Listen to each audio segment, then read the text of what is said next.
and talk about a movie called He's Just Not That Into You, a comedy which is a big hit. It's based on a book of the same title, which is about a series of little things about how does a girl know if the guy doesn't like him. That's really what it's about. Doesn't like her. Doesn't like her. When he doesn't phone back, when he's sleeping with somebody else. There are about 5 or 6 things, which they show in title cards even in the movie. And these are the things that the book discussed.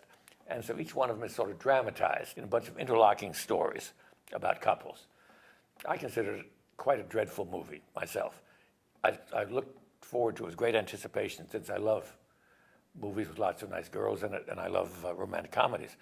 For the first time in my life, I almost wished none of them would have a happy ending in this one, except Gigi, the central character, who's a cheerful little girl. She actually is like a young Sally Fields in many ways. Oh, that's interesting. I disliked the movie, and maybe it's because I'm trying to think back to what being 20 or 30, which is what these girls are supposed to be, I guess, who seem the most pitiful, pretty females I have ever seen in my life. And I was trying to think, was my generation like that? Abuse by men is what it was like. They seemed to spend all their time in, is he going to call me back? And I guess the message, the first little scene message was that you know men like you when they're mean to you. No, but the message was that that's not true. The movie was saying that's not true. Women have been conned into thinking that. They delude themselves. When it's perfectly plain the man doesn't like them, they keep thinking, oh, well, he really likes me, but he's just being mean because he likes me. But why don't they have any respect for themselves? That's what I mean, it was like, you know, we've talked this. My group, we had a revolution, it seems nobody came. I mean, all these young women who seem to have only one total fixation, right? They work, but they don't. We're back to Sex in the City. Every woman thinks she's an exception, that even though the guy doesn't return her calls and everything, he really likes her. And the book was saying, he's saying, no, you're not the exception. If he doesn't do these things, he's not that into you, and run. When you were a young man, were you not into a girl, you didn't call her back, or was your generation very much about being, when you say, I'm going to call you, you called? I don't know if we had telephones then. I thought the smartest line in the movie was Drew Barrymore's saying that I have 6 ways for people to be in touch with me, right? And you spend 6 times seeing if you have a cell phone, you have a BlackBerry, you have your computer, you have MySpace, you have my Facebook, you have a landline, right? Mm-hmm. And spend all 6 ways not to be unhappy. There's a basic premise that every woman would like to be happily married, and I believe that's true. Happily is an important part of it. That is the dream.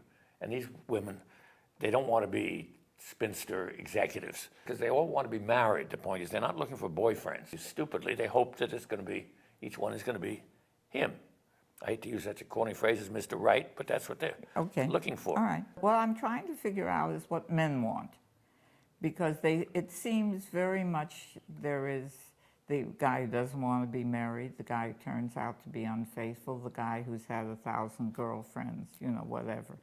I'm just trying to think, is it really impossible for men and women to be together? No, it's difficult. Because, I mean, you know, monogamy is not a natural thing. Well, I guess that's the message.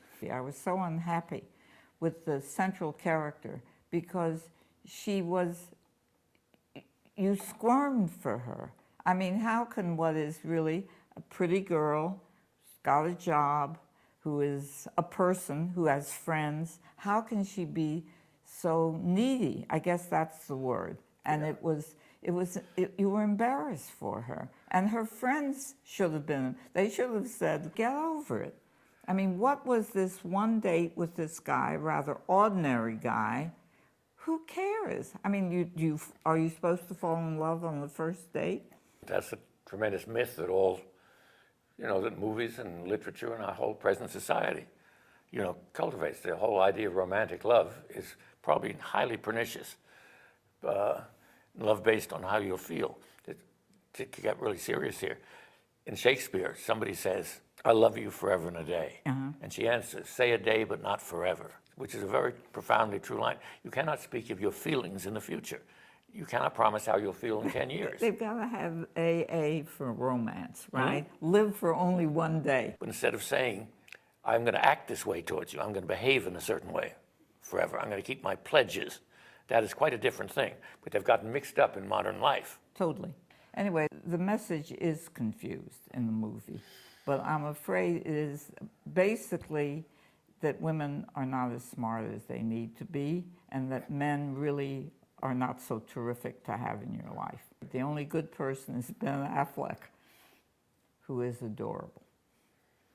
I actually am not fond of him. I was. Last sentence is this. It doesn't answer all the questions about the relationship between men and women, but it is, after all, only a movie. I thought you were going to say something smarter. Okay, say something smarter. It doesn't answer the questions that it poses, Yes. but after all, it's only a movie. Okay. Nobody expects a movie to answer all the questions about men and women, but it sets up certain questions and doesn't answer them correctly. It's not Rosebud. Not Rosebud.